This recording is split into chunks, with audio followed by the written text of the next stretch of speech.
I'm out here cooking, and I was having some kind of philosophical thought process in my head about Genesis 1 and 1 and Genesis 1 2, about the creation of life and time and matter in itself.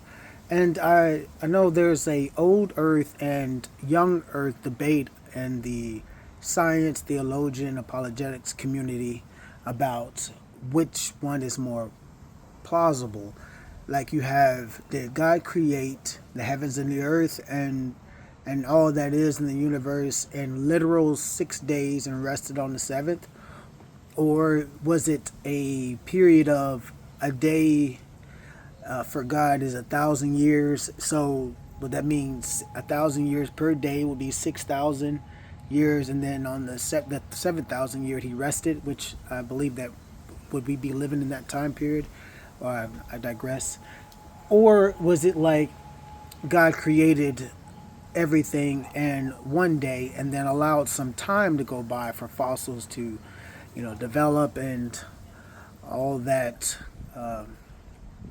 the fall, the ruin, I should say, when corruption happened in between those period of times, and then humans came about when he breathed life into us. Like, which one of those is plausible?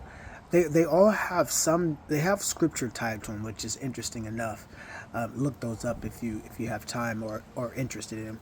I have this theory where I think, like, which makes me kind of step away from the old earth type deal, the one where he created and allowed time to go by, and it also kind of eliminates the one where he also did like 1,000 years of a period of time.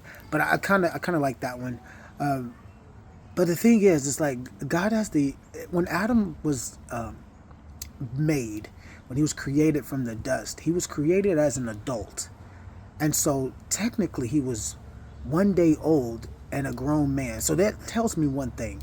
That tells me that God can create ageism inside of the creation. So that means that if you think about it, if there's fossils and stuff, or periods of time and minerals that are in the earth, God could have created that to be to seem like it's been millions and billions of years, when actuality it's been maybe 6,000 or 10,000 years, maybe 38,000 years, around that time. And it's not far-fetched. It's definitely within the realm of plausibility.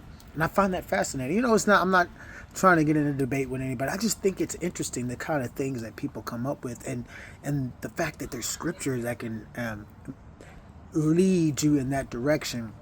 Not to mention not just scripture, just critical thinking in general. But I find it fascinating. Like, even with the whole dinosaur, like, there's some people, some scientists or followers of Christ, who don't believe that dinosaurs ever existed. Like, or not existed. They weren't alive. Like, maybe the Lord put them as bones already in the earth, but they never actually existed. Like, there's sects of that and certain beliefs. It's very fascinating. But yeah, give me your take on that. What do you think? Did God create in literal 6 days, or was it 1,000 years a day, or was it God created once 1 day and then over time allow for evolution to take place? Let me know what you think. You have a blessed day.